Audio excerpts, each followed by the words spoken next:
I'm a 16-year-old boy. This story takes place when I was 15 and in ninth grade on Halloween. Where I'm from, Halloween isn't a public holiday, so me and my friends try to do something scary each year. It was a Monday afternoon, and my friends and I were sitting at our usual seats in physics. We had a substitute teacher that day, so we were brainstorming ideas on what to do that night. One of my friends, I'll call him Sean for this story, suggested we go to the abandoned Kenmore Asylum in our town. There were rumors it was haunted, and our whole group of 6 agreed to go that night at sunset. We were a group of 2 girls and 4 guys, so we thought we would be fine if any crazy homeless people were inside. As the sun dipped below the horizon, casting long shadows across the desolate landscape, I couldn't shake the feeling of unease that had settled deep within my bones.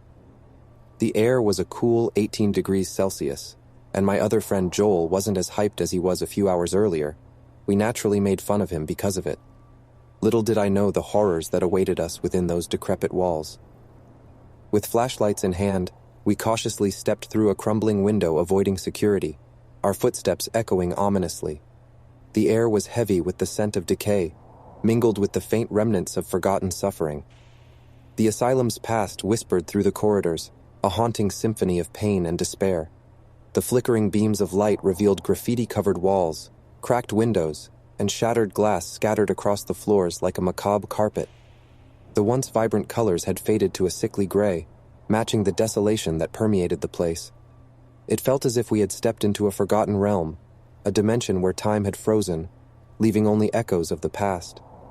Our footsteps echoed through the empty hallways, each creaking floorboard sending shivers down my spine.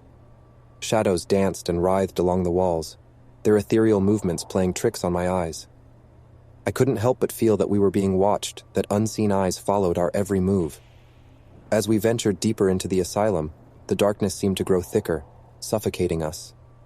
The air turned icy, and a bone-chilling draft whispered through the corridors, carrying with it distant whispers and faint cries for help. But there was no one left to save within these walls. The souls that once resided here were long gone, consumed by the madness that had consumed this place. A sudden noise shattered the oppressive silence, and we froze in our tracks. "What was that?" one of the girls whispered. I didn't reply. It sounded like a knock from behind us where we had just been. Sean suggested it was security, so we went further in fearing we would get caught.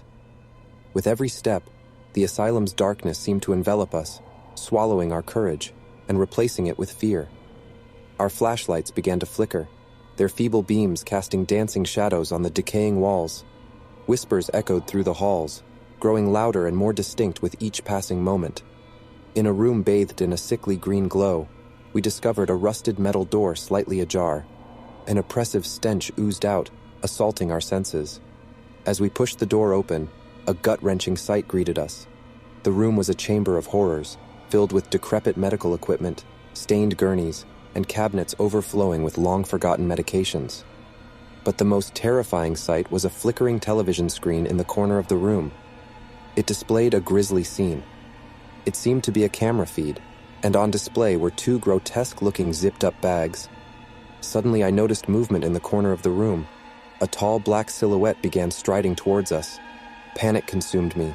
My heart was beating so fast I felt it in my neck. Fight or flight kicked in, and I chose flight. It seemed so did my friends. The girls and Joel screamed, and we ran through the asylum, desperate to escape the figure. But the corridors seemed to shift and change, leading us in circles. The walls closed in, constricting our movements, as if the very building wanted to keep us trapped within its malevolent grasp. In the depths of our terror, we finally stumbled upon an exit, bursting through the doors and into the cool night air. Gasping for breath, we turned to look back at the asylum, its haunting silhouette etched against the moonlit sky. We had survived, but the scars of our ordeal would forever remain. I don't know what the 2 bags were on the security feed, or why the room smelt rotten, and I don't even want to know. But I do know that wasn't security, and I'm just glad we didn't stick around to possibly be in one of those bags. It was a warm summer evening, and we, a group of college friends, had set out for a camping adventure deep within the secluded woods. Among us were 3 girls and 3 guys, all eager to escape the city and immerse ourselves in nature's embrace. We pitched our tents near a serene lake, surrounded by towering trees that whispered ancient secrets. As the sun began its descent, painting the sky with vibrant hues, we gathered around the crackling campfire, sharing stories and laughter. Little did we know that an unexpected encounter awaited us, one that would shatter our tranquil night. Suddenly, a rustling noise broke through the peaceful ambience, catching everyone's attention. A figure emerged from the shadows, stepping into the glow of the firelight. The stranger was tall and wiry, with unkempt hair and piercing eyes that seemed to hold an unsettling intensity. He wore tattered clothes, hinting at a life lived on the fringes of society. The atmosphere grew tense as the stranger approached our campsite, his gaze fixated on our group. We exchanged wary glances, uncertain of his intentions. We offered a polite greeting, hoping to diffuse any potential tension. However, our attempts at friendliness were met with a chilling silence. The stranger's gaze lingered on each of us, his expression inscrutable. A sense of unease settled upon our campsite like a thick fog, suffocating our excitement and replacing it with trepidation. One of the girls, we'll call her Emma, mustered the courage to ask the stranger if he needed any assistance. His response was a low, guttural laugh that sent shivers down our spines. The laughter echoed through the trees, unnerving and devoid of warmth. As the night wore on, the stranger's behavior grew increasingly erratic. He spoke in fragmented sentences, his words laced with an undercurrent of menace. The campfire's dancing flames cast eerie shadows upon his face, accentuating the twisted grin that etched itself upon his lips. Fear consumed our group. Thoughts of escape raced through our minds, but the dense forest surrounding us seemed to close in, trapping us within its labyrinthine grasp. Desperation fueled our actions, and we decided to make a strategic retreat. Slowly, we backed away from the stranger, our eyes locked on his every move. With a sudden burst of adrenaline, we turned and fled, our footsteps pounding against the forest floor. Our hearts hammered in our chests as we ran, our breaths ragged and labored. Yet, no matter how fast we sprinted, it seemed as though the stranger was always just a step behind. His relentless pursuit intensified our terror, driving us to push our bodies to the limit. Finally, after what felt like an eternity, we stumbled upon a ranger station, our safe haven within the wilderness.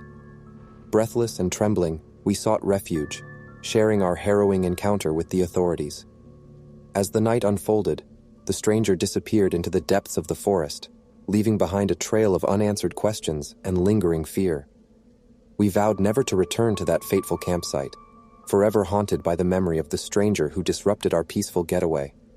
In the years that followed, we often wondered about the stranger's true nature and what could have transpired had we not escaped.